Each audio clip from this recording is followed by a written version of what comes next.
Okay, good afternoon po sa ating mga EdTech teachers, our registered participants sa ating international training on managing 21st century schools. So, ayun. So, to formally start our first session of our training program, um, let us start it with an opening prayer to be followed by the Philippine National Anthem.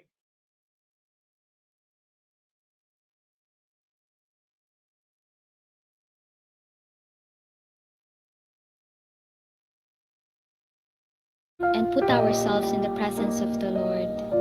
Dear Heavenly Father, we thank you for gathering all of us today. May you bestow your guidance and blessings so that we can enjoy and appreciate its significance in our lives.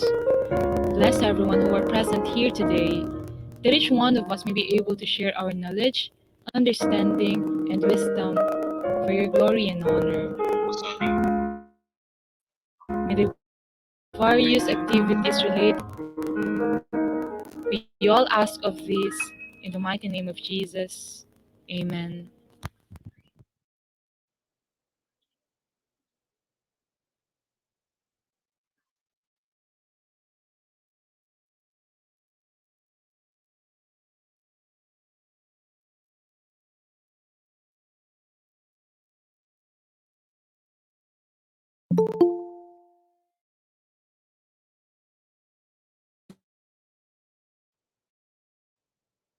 Mga kababayan, ang pambansang Pilipinas.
Okay po. So, our training program is titled International Training on Managing 21st Century School. This is a PRC accredited training with 6 CPD credit units sa ating mga CPDS account and very useful sa ating pag-renew ng ating mga license. Ayun. This is an intensive seminar delves into the multi-faced aspect of managing educational institutions in the 21st century. So yung ating mga participants and the teachers will explore a comprehensive range of topics including instructional leadership, administrative management, and understanding the learners. And our speaker is no other than Dr. Romel Maglaya. So let me introduce our speaker. He is an academic scholar, author, actor, education leader, teacher, and a resource speaker. A full-time teaching faculty of pre-master's business program, academic English, and he is also an academic English at Flinders University, Australia. He holds a dual master in business administration and public health from Torrens University, Australia. He is a PhD in English and Doctor in Education from the Polytechnic University of the Philippines, or PUP. He is a former Dean of Education at OLFU, or also known as Our Lady of Fatima University. He is a former Director of English at Raffles International, Mongolia. And lastly, he is a former Chief of the NAYAP of the Department of Education. So yung NEPO is the National Educators Academy of the Philippines, which is the training branch of the Department of Education. So without further ado, I will now give the virtual floor to our resource speaker. So Dr. Romel, the floor is yours po.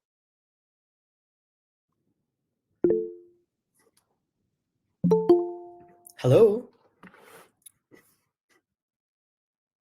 Hi, thank you, John, for your very kind introduction. I'm so happy to see our participants here. We have a lot of participants coming from the different parts of the country. Thank you for that. Right. So, as mentioned by Jan, this session will be about instructional leadership.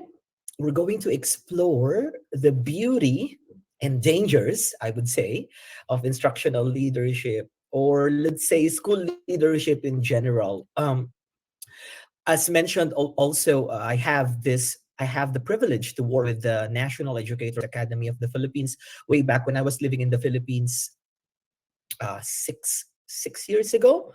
So I was directly in charge as a chief. One of my tasks is to help the division of that unit of DepEd in central office to come up with training programs for school leaders and master teachers and teachers in general. So I think if I remember it right, my team, we were the ones who really steered the national training for teachers during the K to 12. That was the time that K to 12 was being introduced. So I had a privilege of working in that team. And with that experience as well, prior to that, I worked as a college dean at Fatima University. And then I worked as a director of an international school for 4 years in Mongolia. Now I've been living in Australia for more than a year.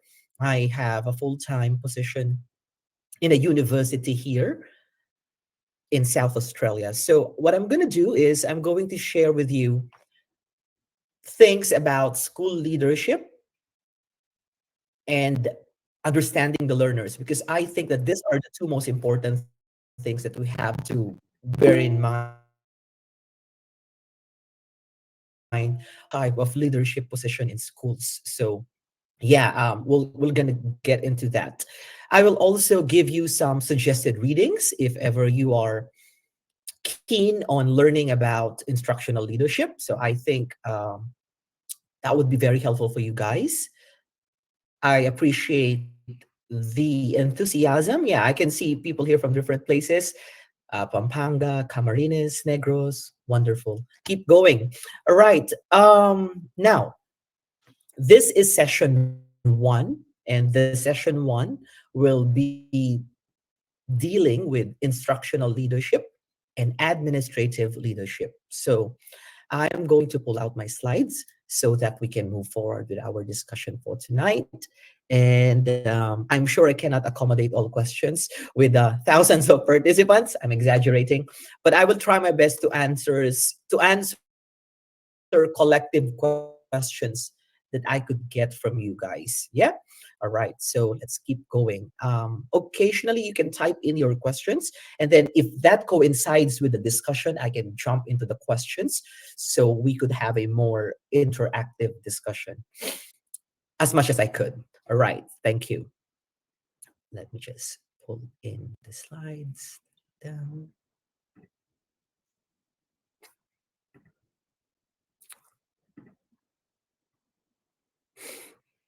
Okay.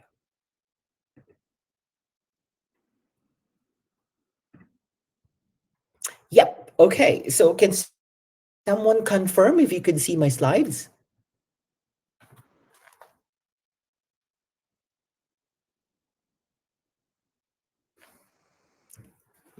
Can you see it?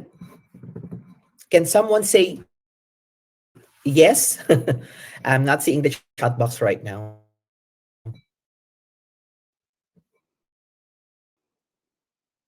So I think that's a yes. Fantastic. All right. Awesome. All right. Let's do this. Okay. So as I mentioned, this is about instructional and administrative leadership. Yep, it was not mentioned, but I want to highlight that. I'm very fortunate to receive this award from the Philippine Normal University. If you're familiar with that school, yes, I was the eminent alumnus awardee for outstanding education, leadership, and management in 2018. Thank you, PNU, for that. I always carry that. All right, so our session objectives for tonight. It's already almost 7 here in Australia. For this afternoon in the Philippines, only two. We would try to define or redefine school management in the context of the current learning environment. We will also try to reflect on the role of school principal in 21st century schools. So I understand that a lot of people here in our audience or participants are young. Some of you may not have or will have leadership position in the future. So this is a perfect time for you to reflect on where do you really see yourself. I think some of you also are in that current leadership position or managerial position in your respective schools.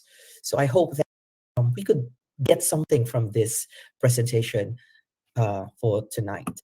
Okay. As we move forward, I want you to take a screenshot of this slide. I want you to carry that with you as we move towards the end of the presentation. Well, today and for tomorrow, because we have another session for tomorrow. But since this session is particularly dedicated to leadership, look at these questions. What leadership roles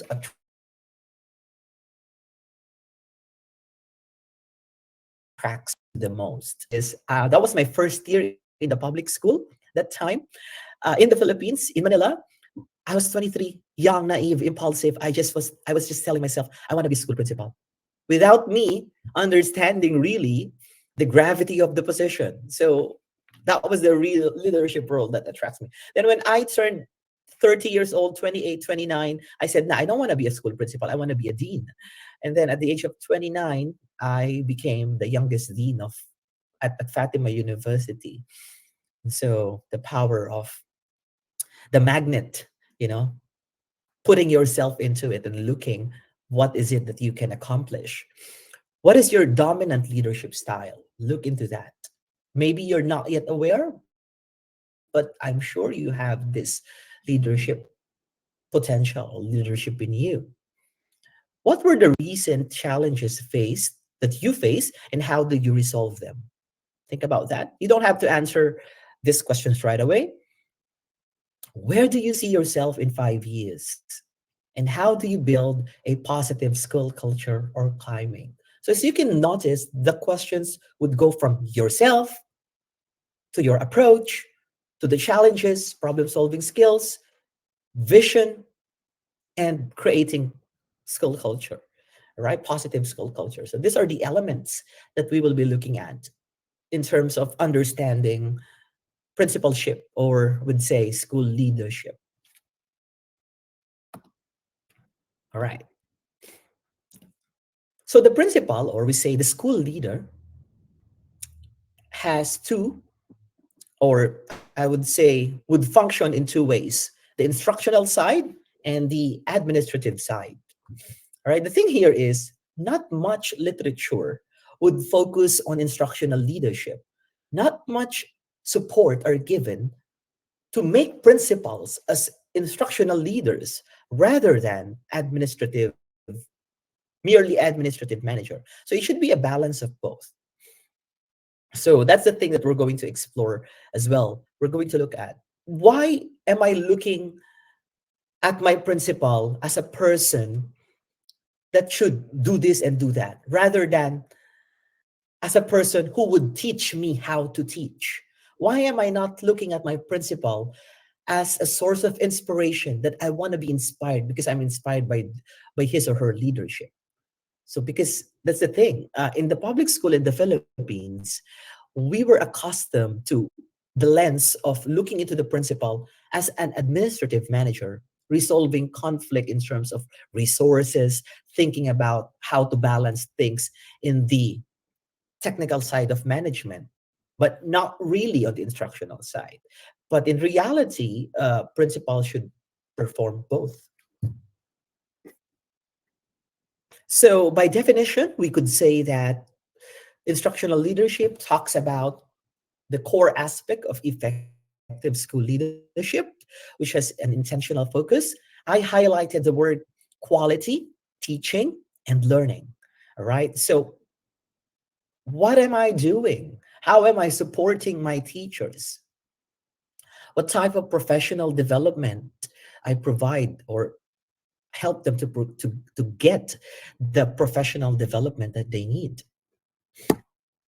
Administrative, as we know this, managing school resources and systems, staff performance, and sustainable school programs and projects. And this is what usually the principal would do. Same observation with the private and the public school. Let me just show you something. Um, this one, yep. So this is from Simeo Innotech. You can see that. This is a learning guide on how about competencies of Southeast Asian school heads. I really like this one. I had a chance to work with them in 2016 in Vietnam. We were able to have a wonderful discussion about these competencies. So, according to the framework for Southeast Asian school heads, these are the competencies for a school principal or a school head: strategic thinking, managerial, instructional, personal excellence, and stakeholder engagement. The discussion for tonight will focus on managerial and instructional leadership, encompassing stakeholder, personal excellence, and strategic thinking in innovation. So if we're going to look into this, I'm just going to move forward. Yeah, the core competency in terms of managerial leadership, very simple: school resources, staff performance, sustainability. When we look into instructional leadership, we see leading curriculum implementation and improvement. What I want you to do right now is to think about your school principal, okay? If you happen to be the school principal, think about yourself, okay? So think about this. Is my principal doing the following effectively? All right? Or if you want to do a self assessment, think about this. I can do this with confidence. Can you lead curriculum implementation and improvement? Or you can simply say, oh, I cannot do this yet. I'm too young for that. I'm too inexperienced for that. Creating a learner centered environment, supervising and evaluating teachers' performance. I think this is essential. With my interviews with a lot of teachers in the Philippines, not just in the Philippines, even when I used to live in Mongolia, and when I used to work with teachers from Vietnam, they were telling me that this is the most challenging part. Like, how is it to supervise teachers? There are many books that tells you do this, do that, but when you're in the actual class, when you're in the actual school environment, it could be a challenge. I think challenge, the word challenge is an understatement. So yeah, take a look at this one: indicators, and then delivering planned learning outcomes. I can send you the links for this, guys. Don't worry. So yeah, you can also have this. I think in my slide, I actually integrated this one. You can also I could give you a copy of this one because I also provided some links for you for um, recommended readings. Yep. So I hope that's clear. Instructional and administrative leadership, the difference between the two. All right. Now, in a research by Allen and Bacon, they were able to identify the roles of the principal. I believe that principals, or school leaders in general have played 100 roles. So they can be instructional leader, as mentioned, staff developer, student advocate, community representative, a building manager. Sometimes, they would check, oh, this building needs repair, this room needs this one. Networker, I would say, you know, stakeholders, networking with the community, and as well as your own understanding. I love this one because this in this part, you have to think about what is my own understanding about my role or about this role. Why do I really want to be a principal, or why am I in this position? Is this for me? All right. In a research by Abid Kadir in 2013, the word principal in you has been put into an acronym. So, yeah, that's for you to look at. So, planning, respecting, indicating commands, networks, consults, instructs, participates, attracts, leads. So these are the keywords that you can look at when you think about the core of principal's role. Now, let's keep going with this. Yep. This is interesting. So before I reveal this slide, when I was reading this research from Loeb et al., they were able to look and study how principals in general would use their time. So you want to know where or how they use time? Tadan! Oh, look at that. They spend most time on disciplining students, which should not be their jobs, supervising students, observing classrooms, internal relationships, compliance requirements, managing budgets. I would say that in the public school in the Philippines, this is compliance requirement would be the bigger chunk, you know. Um, Although in private school also there's a lot of compliance requirements, right? Least time spent on, and this is where the problem happens. In the beginning of the slide, I was telling you that there was less focus on instructional leadership, and that is what this research resonates. It shows that when you look into that, it's more on administrative side where they spend most time on, except for observing classroom. But most of them are more on the administrative side. Now look into the least time spent on coaching teachers, using data and assessments.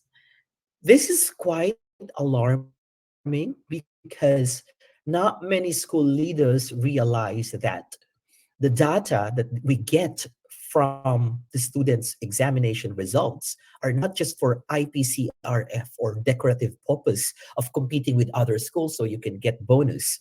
It's not about that. It's all about redesigning, rethinking the teaching and learning process to be able to address what really the students need. PD for teachers, professional development for teachers, PD for themselves. Funny thing, I've met a lot of school principals.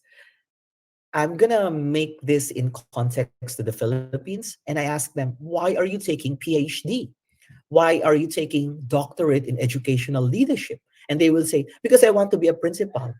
And I was like, idiot. You don't need a PhD to become a school principal. Okay, a PhD is a degree that you get because you want to involve yourself in a research, in creating research, because you see yourself working in for a university. But if your mere goal is to become a principal, you know but sadly that they would tell me, no, Romel, it's not like that. In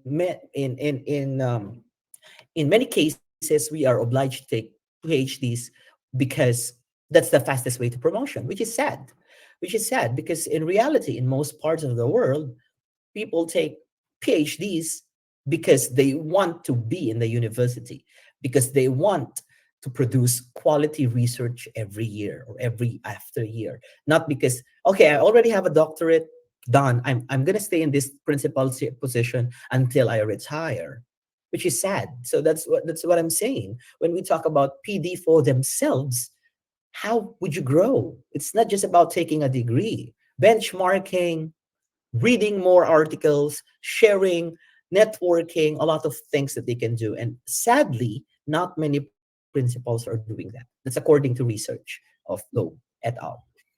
And assisting students as well, assisting in a way that will not overlap with the function of the guidance counselor and the prefect of discipline. Mhm. All right, so here you are. According to the same research below, school leadership tasks are divided into following in terms of the school leaders' understanding of their tasks. So I'm not going to read all of them verbatim, but I would like you to have a look at it. Have a look. And maybe while having a look at that, you might take a screenshot if you want. Think about where do you struggle and what's easy for you. All right. When I gave this same training months ago, I gave this same training to Malaysian teachers in Malaysia, Malaysian school principal organization.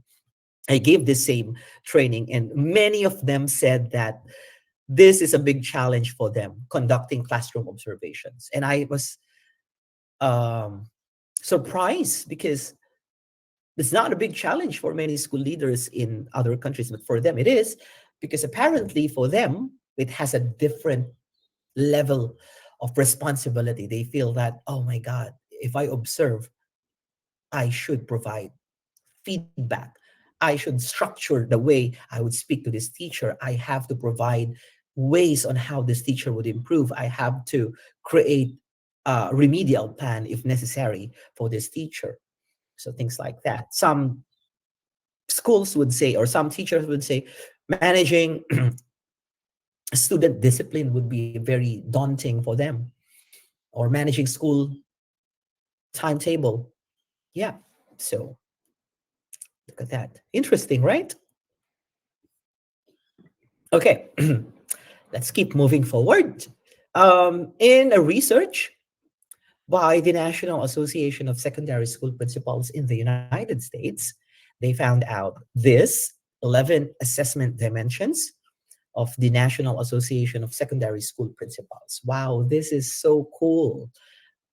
How do we assess how do we assess school principals? So these are some of the things that they look at: problem analysis, judgment. Though these areas can be vague for some, because I'm not sure if there's a clear matrix or metrics, I mean, clear metrics for this. But when you look into these qualities or characteristics, it does make sense actually, because these are the skills, or I would say characteristics a school leader should have, right? So especially decisiveness. And number 11 is so funny: oral and written communication. This looks so basic, but sadly a lot of school leaders are not really well equipped when it comes to oral communication skills as well as written communication skills. Thank God now we have chat GPT, but still it's not an excuse. A school leader should be able to communicate well, oral and written.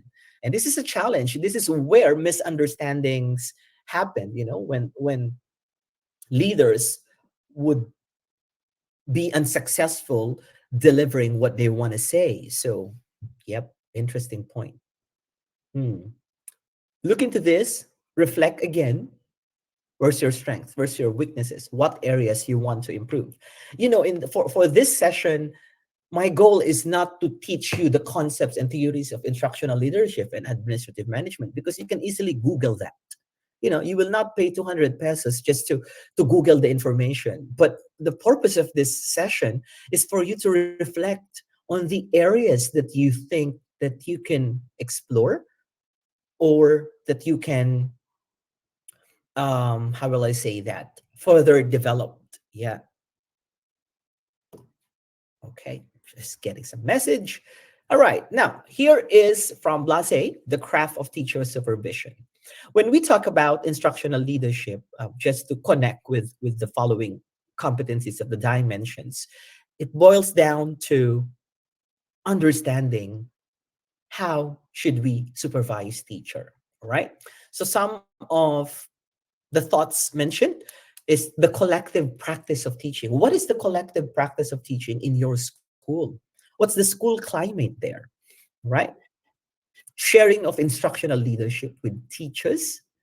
Yes, this is important. Do you really talk to your teachers and say, okay, what went well? What strategy went well when you were teaching this subject? All right.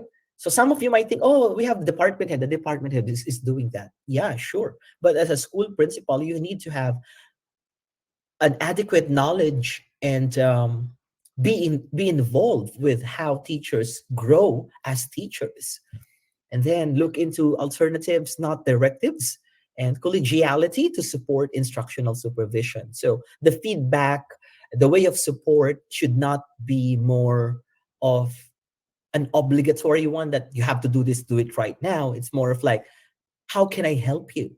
What help do you need when it comes to your teaching? You know? So here are some of the things that how can we talk with teachers well? All right.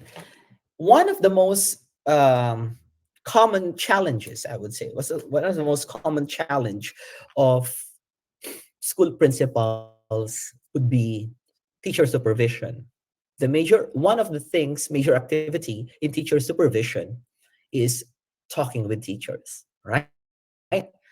I'm sure you have had principals who has zero empathy at all, but you've met some school leaders or school principals who would really talk to you nicely and explain things with you. We have different experiences for sure. So first is when we talk with teachers, it's important to build trust. So how do we build trust? By genuinely showing them that you care. So consistency of your action with your choice of language, even your mannerisms. Try to develop a support group within the school. So as mentioned, foster collaboration and collegiality. It's not really a competition but more on encouraging them to do more, but at the same time not abusing them, respecting their working hours. So these are some of the things that we could look at as well. Then next one is to support peer coaching. Many schools they have lack sessions, which is amazing. One of the things I advocated when I was in NAYAP in 2016 is strengthening the lack sessions. Okay, so give me a second. Okay,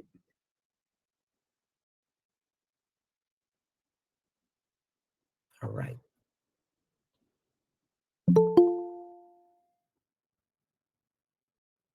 All right. So I was just looking into yeah, thank you, Malu. The practice lack section. Also make room for mistakes. Yes, there's always a room for mistakes, Zurita. That's right. Stress tolerance, that's one of the major problems. Darwin PD stands for professional development. Sorry, I'm just reading the messages late. The best thing about the leader is to delegate responsibilities. Zurita, I'm not 100% agree with that because some responsibilities cannot be delegated. Although I agree with what you said, leadership tasks can be too much for one person, but not all tasks can be delegated because not everyone has the same skills or has the same level of experience and competency. All right, let's keep moving forward.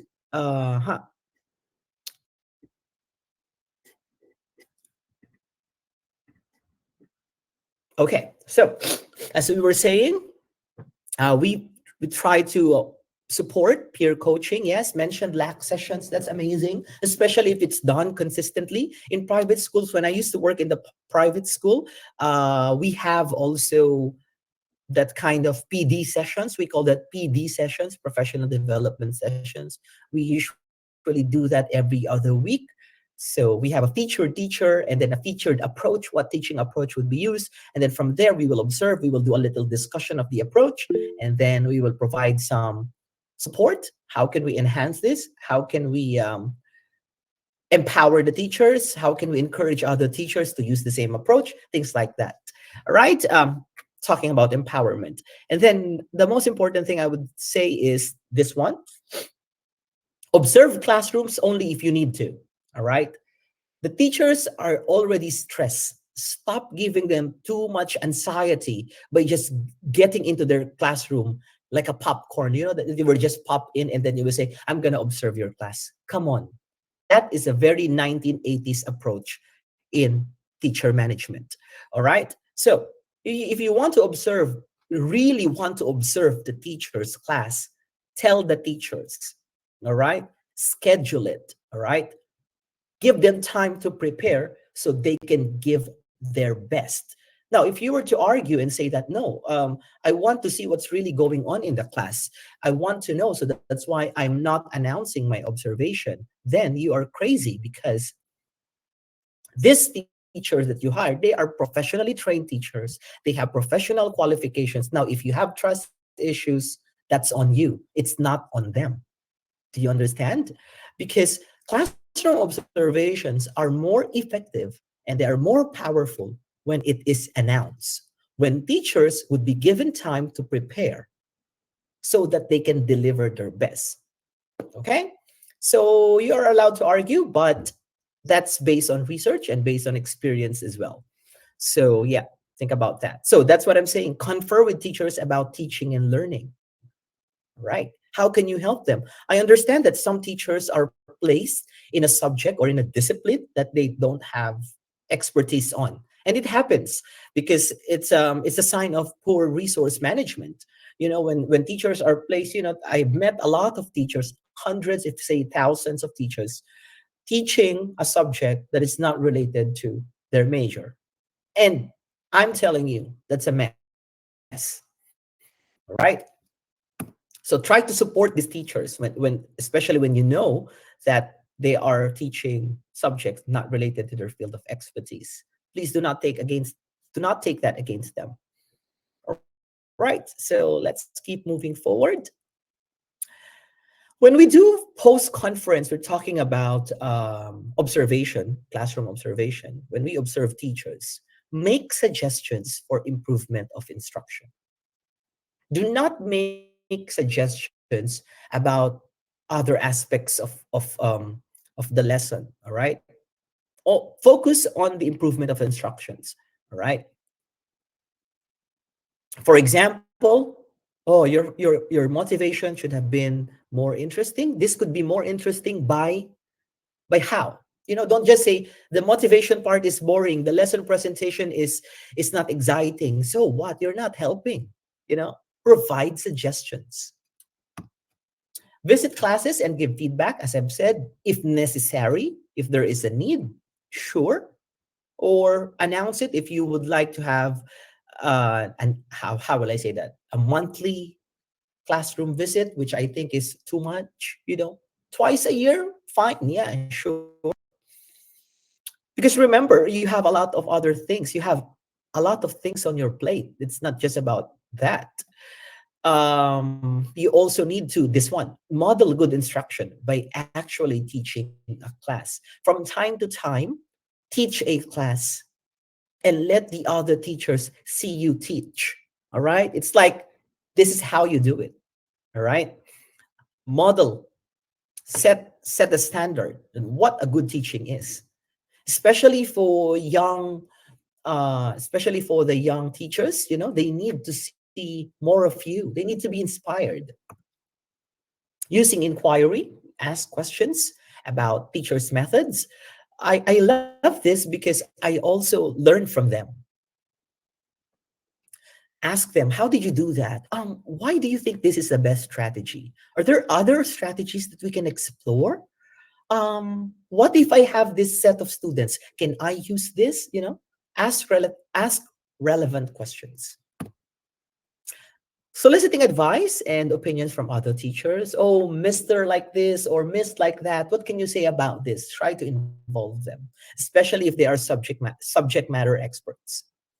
Right. So yeah, these are just some suggestions about how should we talk to teachers, how should we do conference when we are faced with issues or challenges regarding speaking with teachers. This could be very helpful for you guys. Mhm. Now, take a look. Roles and behaviors of 21st century school leaders, right? This is interesting because we have, as you know, we have a lot of nowadays. I love this because the set of leadership positions in different schools have been expanded, and a lot of roles nowadays are offered to diverse type of school leaders. So which is a good point. So let's explore this roles and behaviors. And I want you to think about, what do you think? I want you to give me a one, at least one maybe, um, roles and behavior that a 21st century school leader should have. All right. So think about that as I move forward with this one. So first thing in the list should be adopt the ethic of caring and compassion. So someone who cares and has compassion. So that's one, right? That you listen and you act out on that and try to be more understanding as well. Another, administrators should operate from their personal values and should lead with soul, passion, and purpose. Right. Oh, look at that. Passionate, we say. All right. Now, what about the next one? Moral leadership. Doing what is right, what is expected. A leadership that encourages involvement of the stakeholders, so namely parent involvement, professional commitment, and collaboration among staff. Right. Now, can you add more? All right. I want you to go to the chat box, hmm, or probably the comment box, and can you please add more? Just give me one. I'm multitasking here. I'm reading some of the comments as well. So sorry for that. All right. So, yeah, give me one. I'm going to stop this. So, can you give me one role or behavior that you want to see to your school principal? Yeah, this gets more exciting. A good listener. Thank you. Amazing answer. Um, yep. Keep going, guys. Approachable, integrity. Norida, spot on. Amazing. Compassionate. Yep, correct. A good listener, patient. Thank you, Maricel. How about the others? Guys, I know that there's 100 of people here. Keep going. Sympathy. That's good, Marilyn. Yeah, I understand. Yeah. Sometimes we need sympathy. Patience and being compassionate. Fantastic. Keep going.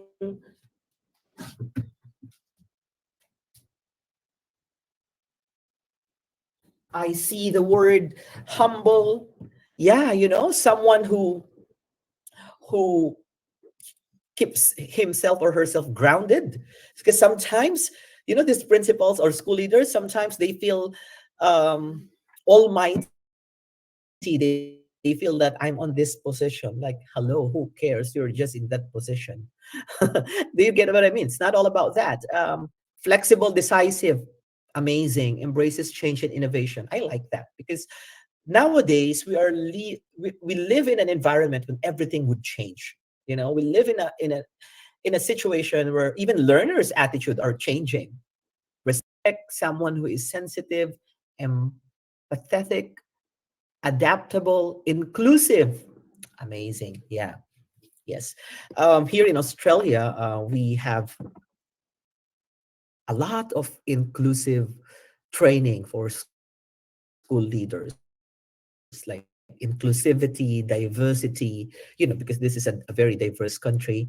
And I can really see how important it is inclusive. So thank you for highlighting that, Cromwell. Someone can share vision, a good model, and superhero.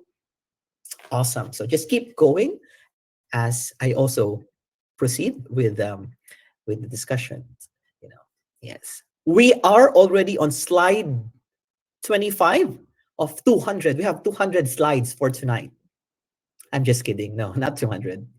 Okay, so let's keep going. Thank you for your active participation. Just keep typing. I would love to see your insights. I'm sure I can also learn from you guys. That's for sure. All right. So as we move forward, let's have a look. Now, from the teacher's perspective, what is a school leader? Right? So when I say teachers' lens, how they view a school leader. So for them, a school leader for them is someone I've seen in the chat box someone said approachable. Maybe this refers to that, someone whom they can talk to openly and frequently with teachers about instructions, okay? Not about gossip. All right. Like you go to the principal's office and your principal is so happy and accommodating, and you say, "Oh, do you know that he dated this teacher? Oh, do you know that he is doing this, blah, blah." No. Talk openly and frequently about instructions. Just want to make sure. All right. No gossiping allowed. Empower teachers. This is a strong, but when we talk about teacher empowerment, it talks about a lot of things such as professional development, support, mentoring, coaching, rolled into one. So a good school leader should be able to do those things. Understand and embrace the challenges of change. So some of you mentioned adaptive or can manage change. You are correct. Spot on. And we saw this in 2020 when COVID, when the pandemic hit us. So I think in terms of being able to adapt to change, we learned it in a hard way, right? No one saw that coming. And availability to help. I understand that there are, school leaders would be very busy, but still try to find time to put into like consultation time, wherein teachers can freely come to your office and talk to you. Yep. Easier said than done, I know. Provide time and peer connections for teachers. When we say provide time and peer connections for teachers, this is not faculty meeting. Okay, let me just highlight that. Faculty meeting is not about peer connections, because when you do faculty meeting, it's an official function and you're talking about work and a lot of things. So when I say provide time and peer connections for teachers, at least organize some social events for teachers where they can have fun and at the same time enjoy the company of each other, right? So think about that. In my previous school, we have this Friday night out. So every first Friday of the night, we go out to the nearby um, bar, and we sit down. We occupy one's space. All of my teachers, all of my um, tutors, as well as me, the director, and we just talk. Right? We just talk about things, not really work, but talking about things in life, and we keep this conversation with ourselves, and then we go back to work, talk about work, which I think is quite different in Philippine culture. I think I have to consider that because um, this is culture based. But why not? You can explore that. Take a look at this one, talking about providing help to teachers. I'm going to share with you this one. Interesting point. Eh, Take a look. Feedback. All right. I'll give you maybe 2 minutes to have a read at this one. Okay.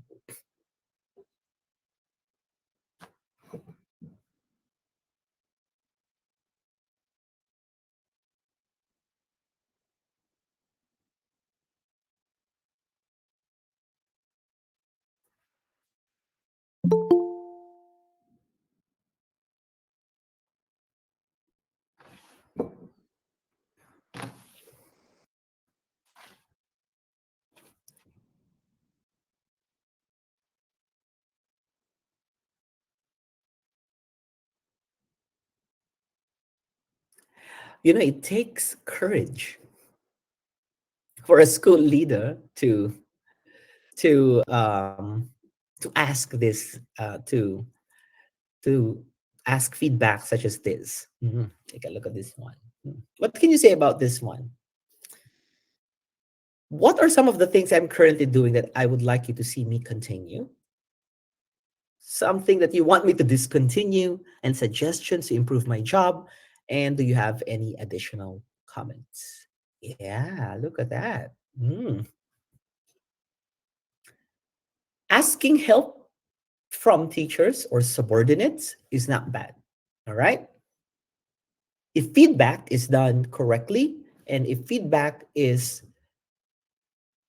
accepted in a constructive, non-personal manner, it could be life-changing. And sadly, not all people are good with feedback in terms of giving and receiving.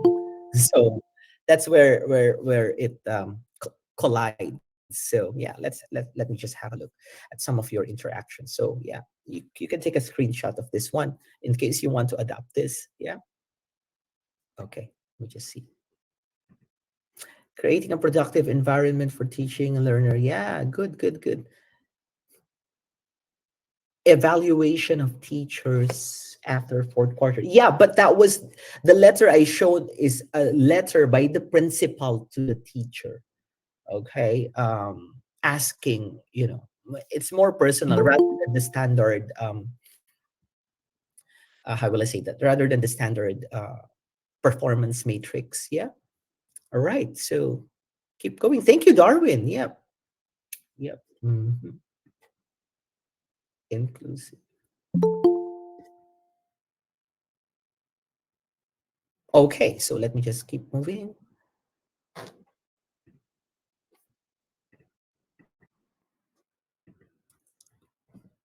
All right.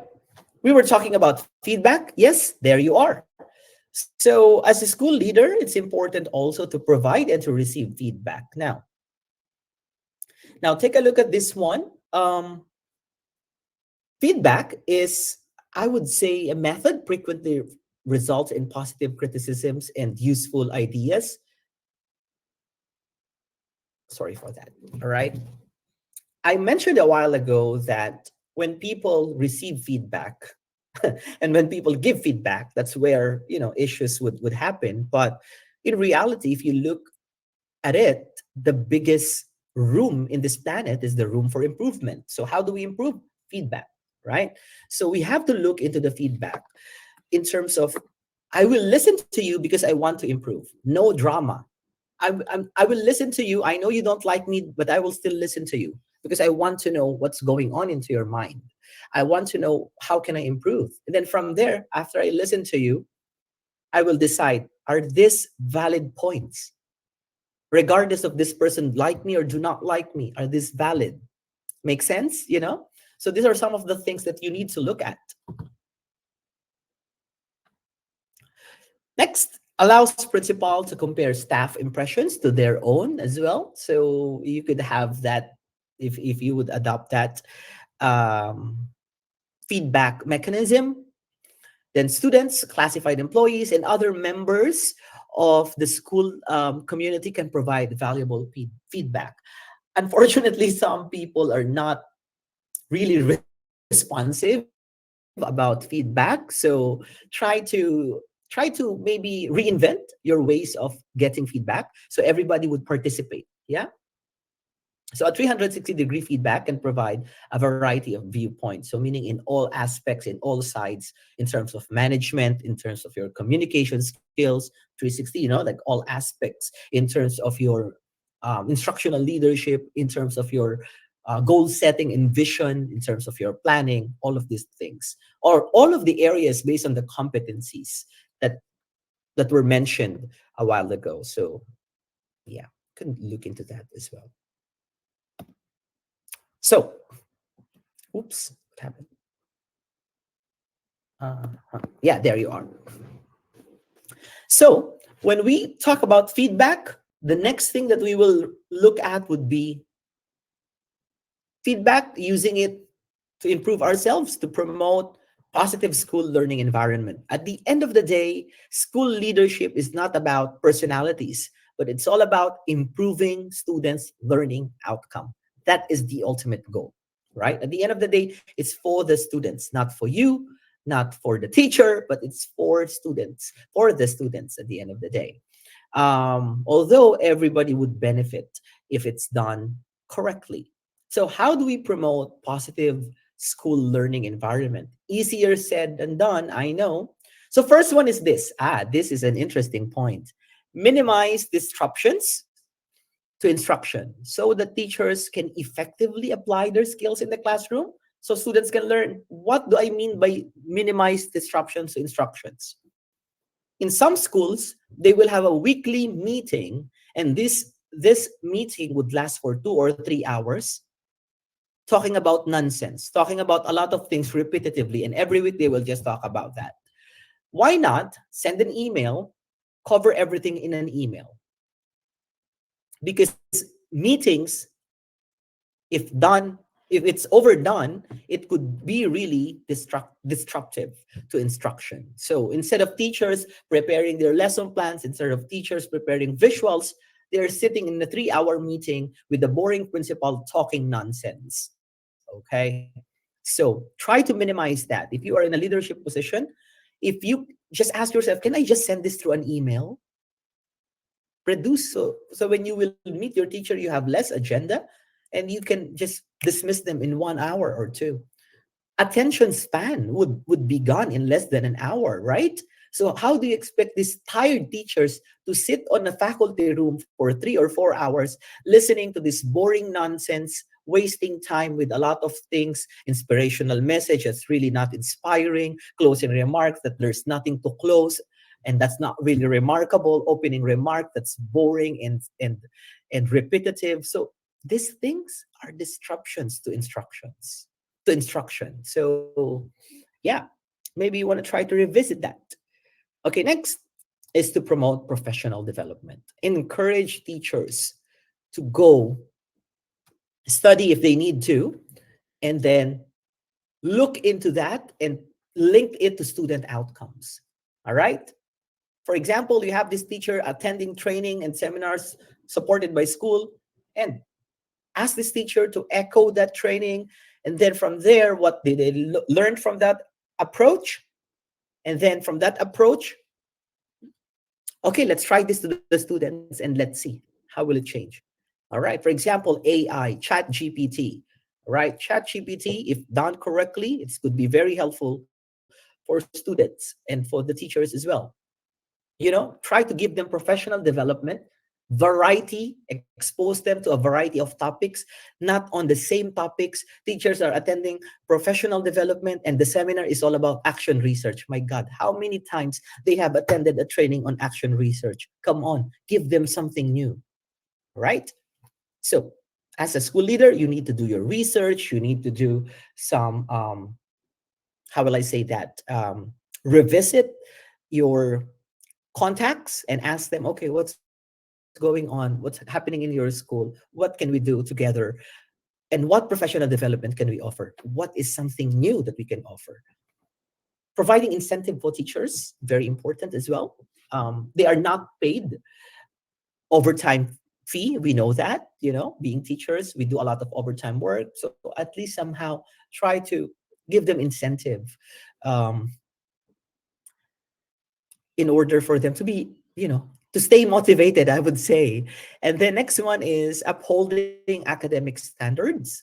So it involved ensuring students that they master the basic skills and they have achieved the defined skills before entering subsequent year levels. So when we say upholding academic standards, as I've mentioned, this is not just all about getting a high score for school performance. Why we have non-readers, what's happening to these non-readers, how can we help them, what program can we give them? Fine, we have a reading remedial program. Now, how is this program going? Is it run effectively? How can we improve this? So those are some of the things that you can look at when you talk about academic standards. Why students are plagiarism, why many students are doing or submitting plagiarized work, why students plagiarize, I mean, what's happening. So what can you do? What intervention can you provide? All right, I'm going to give teachers training about academic writing skills. Surprisingly, some teachers are still not well versed when it comes to academic writing in terms of using EndNote for referencing, using different referencing techniques. So, and that leads to students submitting plagiarized work, or some of them are just lazy because for them they can just get away with it. So those are some of the things that we have to look at in terms of providing a positive school learning environment, right? Another would be this: Maintaining purposeful visibility. So go around the school and classroom, increase your interaction between head teachers, department heads, teachers, and students. So, in a research, as you can see here, the evidence suggests that being a visible presence needs to have purpose in advancing shared expectations and focus on teaching and learning. Interesting. So, think about this. Is your school principal visible, or they're just visible if they need to? All right, so think about that, right? Or if you're a school principal, are you visible to the eye of your students, school leaders? I have a funny story to tell. Um, it was year. I'm not gonna say the year because you might look into my LinkedIn and you will see, oh, this is the year, and he was working on that school that year. So I was working in a school. I was still young that time. I was still on my 20s, early 20s, I would say. All right, and then um one of my students that time, I was a grade 6 or grade 5 class advisor. All right, so one of my students were running the corridor, stairway, yeah, like that. And then our principal was there, literally standing there. All right, and the principal told the students, hey, stop running.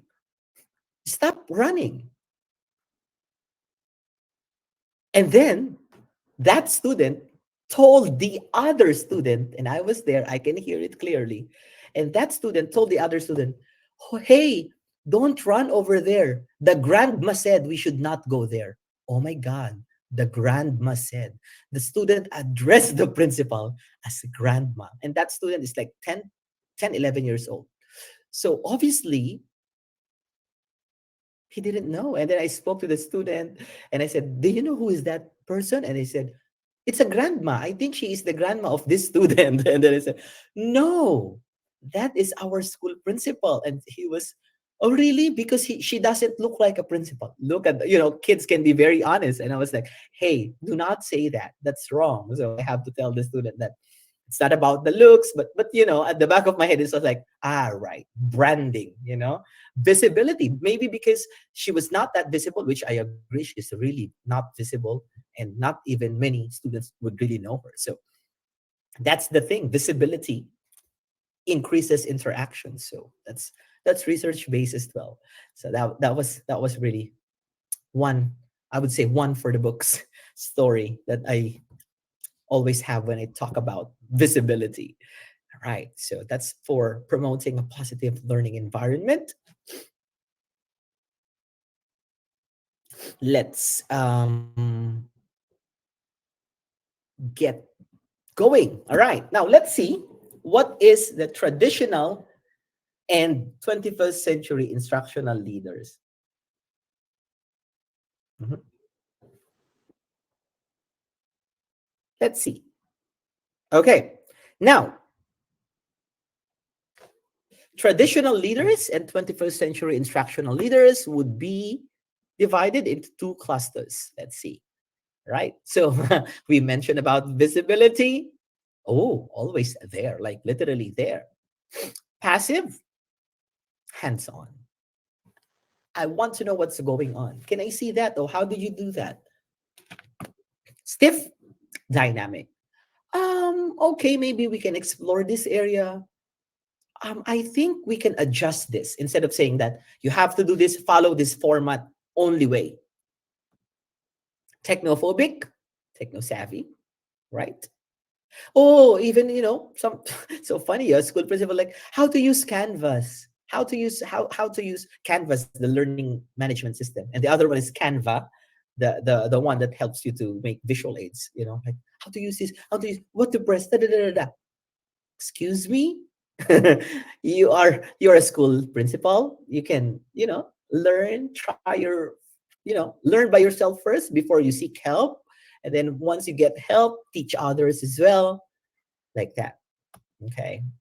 Independent, interactive. Yeah.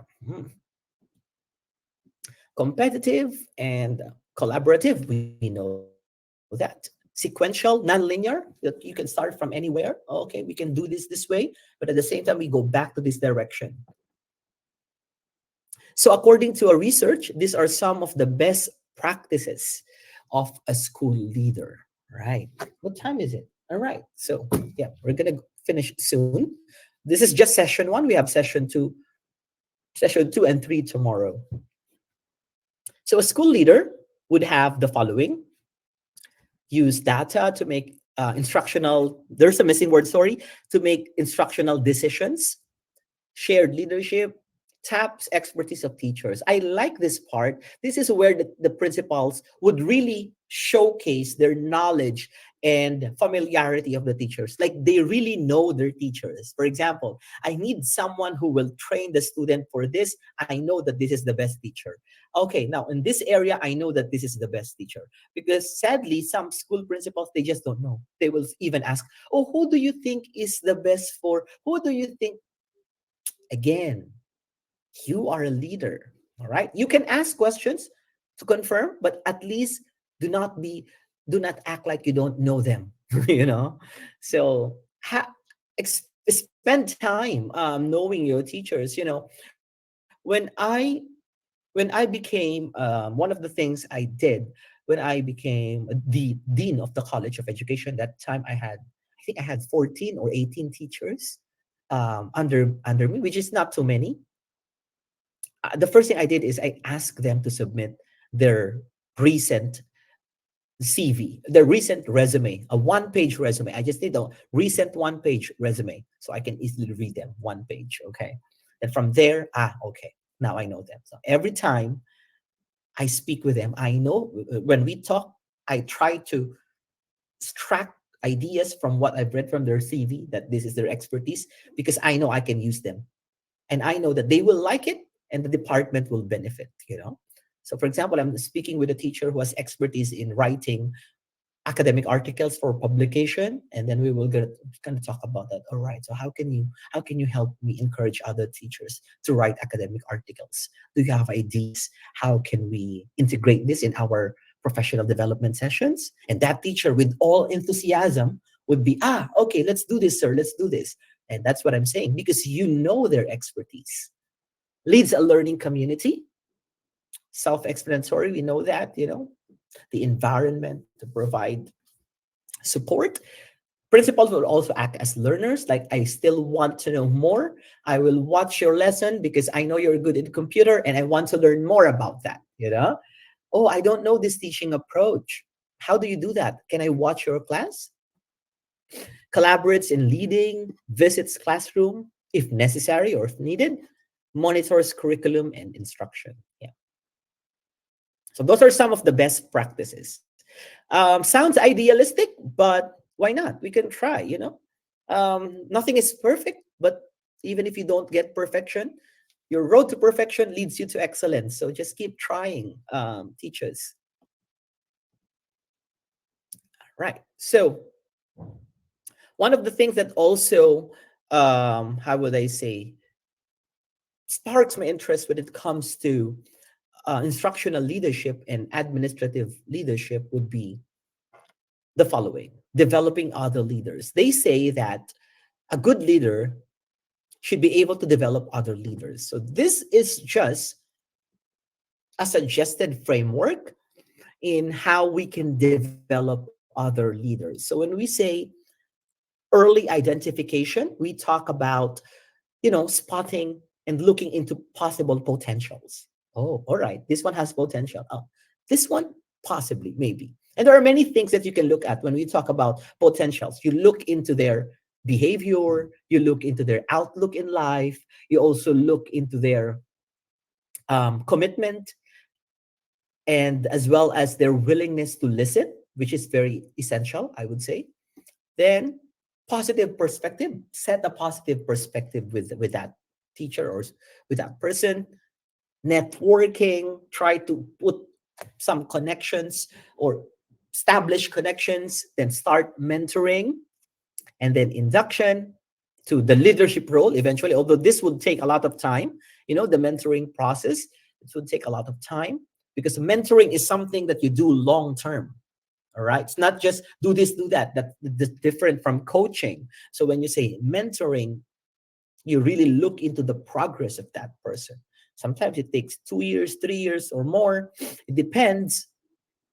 And finally, you see, okay, now this can be promoted to master teacher or head teacher or assistant principal, and eventually leadership role.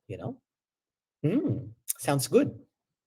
Sounds like a plan, if you say so. Yeah.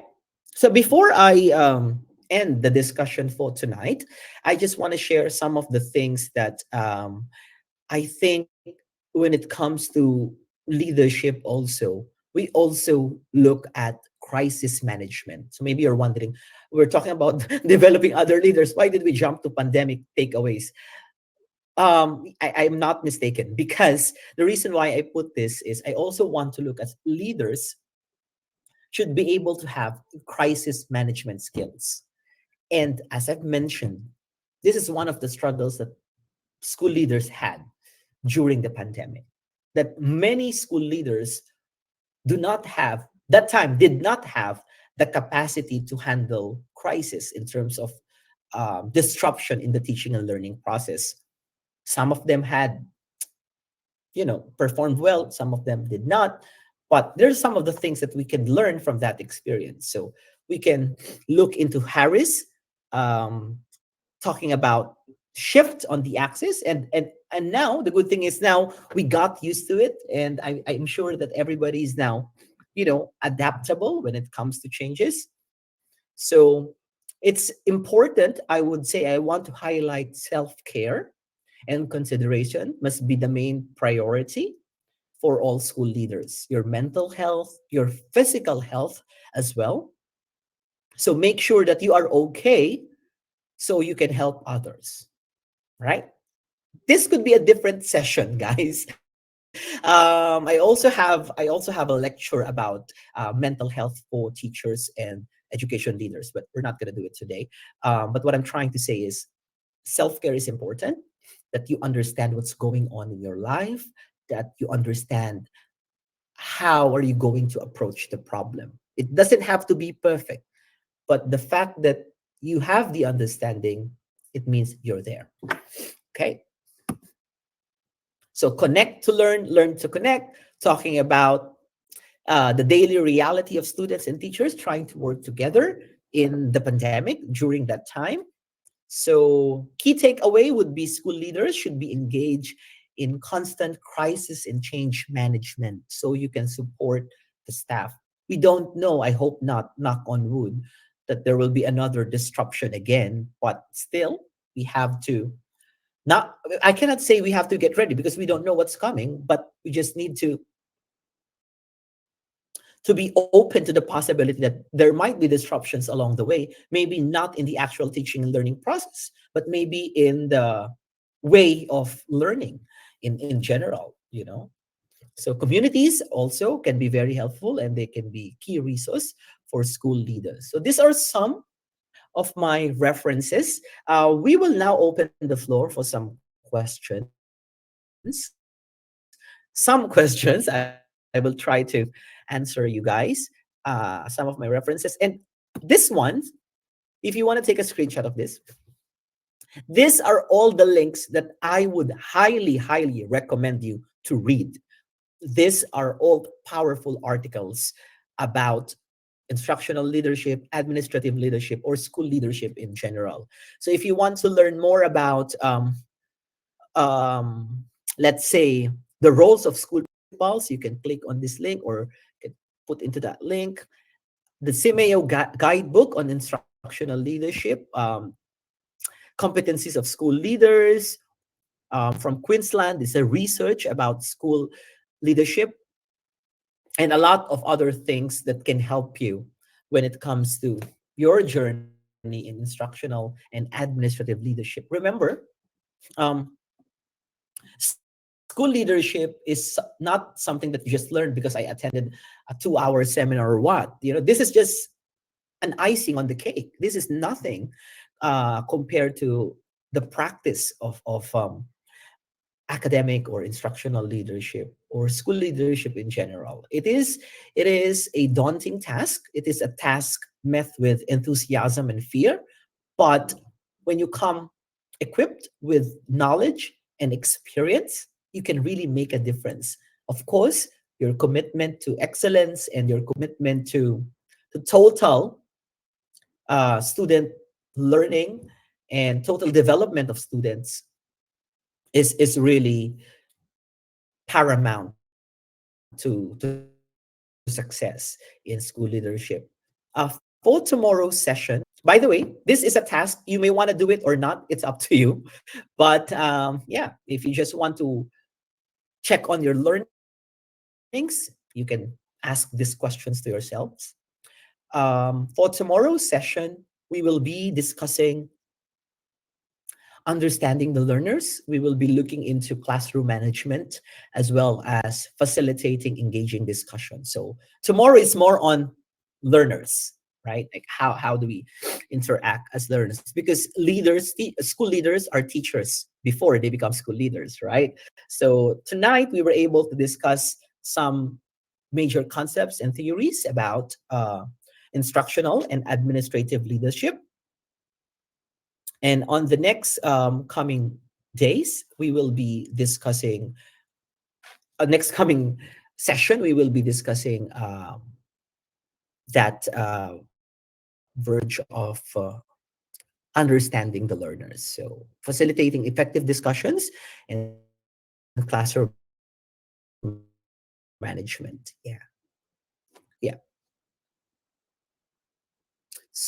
Yep.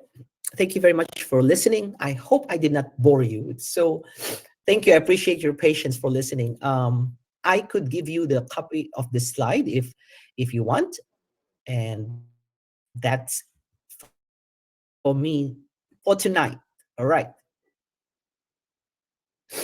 Keep going with it. Also appreciate if I can see you in camera.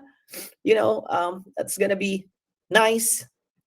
Thank you. Keep coming with the questions. Yay! Thank you. Wow, beautiful. Oh, I can see Christian, Christine, Regine, Michelle, Malu, Erlin, Marisol. Look at you. Oh, look at that. Beautiful people. Yeah. Mhm. Thank you so much for your active participation, guys. We still have few minutes for some questions. So I can see some questions over here. Oh my God, let me just charge my computer. Right. Okay, keep going. Yes, I can read the questions. Maraming salamat. Uh, Thank you, Darwin. I appreciate that. Yes, yes. How many of you here are school principals or school heads? Can you give me a raise of hand, please?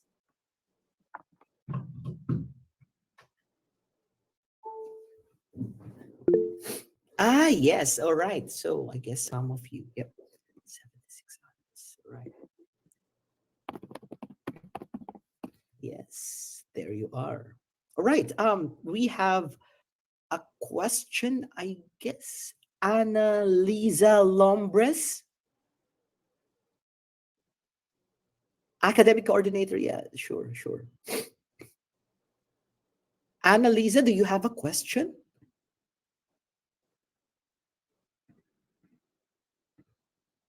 I don't know, but I think you are muted. So So, Ma'am you Annalisa may want to. Lombres and Ma'am Joy Daputanan, you may ano po, Yeah. turn on your microphone. All right. There you are. Thank you. Thank you, Jan. Um, can we request for the matrix? Yes, you can. Are you requesting? You just said, can you request? So my answer is yes, you can request. If you are requesting, we can send you. All right. Um, yeah, sure. For promotion. Fantastic. Yep. Annalisa, I Yes think po. she's not here. Um, are you asking something? Yep. Thank you. So, the comment, Thank you, uh, Jeffrey. That's very kind of you. Doc, on the chat box, we have a question from Jan Shandy Peñero. So sorry, which chat box? The chat box of the Google Meet po. The Google Meet. Okay, got it, got it. Sa in-call messages Question po. from, sorry, John Sean D. Pinheiro. I'm not seeing that. I'm sorry. What was the question? Can you read that for me? Okay po. So, hi Doc. How will you handle a teacher who is handling juggling multiple streams of income to sustain her family to point that the quality of his teaching is getting poor? How will you handle this type of All situation as right. a school leader? All right. Yeah, I saw the question now. Thank you, John, for reading that for me. How will you handle a teacher who is handling multiple streams of income to sustain? All right, here's the thing. If first of all, it's not our business to tell the person not to have an extra or multiple stream of income. All right. Now, the issue here is that the quality of teaching is getting poor.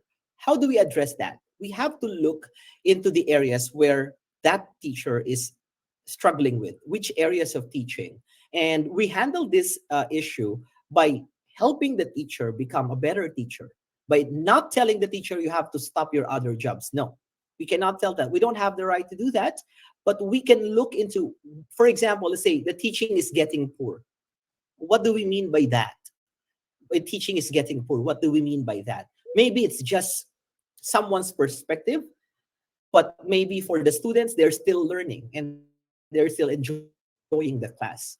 So do you get what I mean? Because this could be subjective. Now the story could be different. If this teacher is not teaching, just going to the classroom, sitting on his or her phone, not doing anything, you have to address that issue by telling the teacher, hey, I'm going to give you a warning. You have to teach, you have to do this, and you have to do that. But whatever the teacher does, as long as it, in terms of having other income, that's not really our problem. That's not really our issue. The issue here is the poor teaching, the quality of teaching. Okay. Yes. Oh, in Australia, this is a first world country, but here in Australia, teachers would have 3 different jobs as well. So, as long as you go to the classroom and teach well, you're fine. But yeah, but the issue is if you're teaching poorly. Yep. Any other questions? Yes. Matrix is coming with you guys. Relax, chill. All right. So yes, we have that. I think John can send that to you if needed. Yes po. Maybe tomorrow po. Okay, look at that. Okay, so don't worry about that. Matrix certificate, anything about that. John is your key person. Any other questions from the class or from you guys, or something that you wanna say before we go? I'm very happy for this session. This I'm not sure if you're happy, but I am. So I'm looking forward to see you all again tomorrow. So yeah, I'm multitasking here, looking at Facebook and looking at your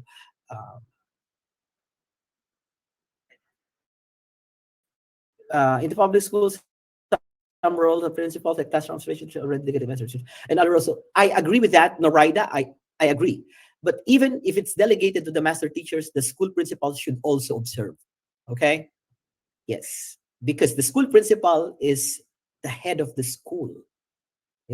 So you need to be the master in terms of instruction.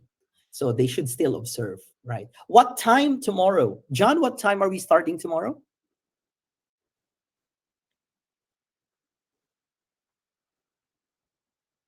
I think it's about 9, 9, 9 yes. o'clock po. 9 a.m. Philippine time. Yeah.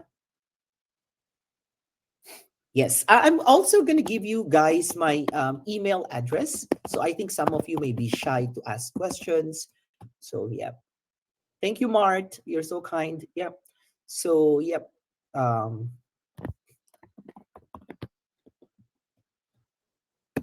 yep. I'm also on LinkedIn. Yes. Yes. There you are. Thank you, Narida. Thank you, everyone. So I'm not gonna keep you longer now. I think it's already it's already 8:30 here. It's already 8 p.m. here in Australia, and it's 5:30 in the Philippines. It's Saturday. I should not be ruining your weekend. So, Hmm. goodbye and thank you so much. I will see you tomorrow at 9. Thank you, Doc. Thank you. Thank you, John. Thank you po. So for tomorrow, we will start our second session by 9 a.m. to 10 a.m. Then we will have a 30-minute break, and then we will start our last and third session by 10:30 to 12 p.m. So for our link of um, for the certificate, we will share the link by tomorrow at the end of our third session, as well as the matrix. Okay po, sa ating official group chat po. So thank you po, Doc Maglaya, for sharing your expertise with us about the theories, the best practices, and about the instructional leadership. So, and it is also backed by research as you observe po sa ating mga participants. So thank you very much po. So see you tomorrow po again. Thank you very much po.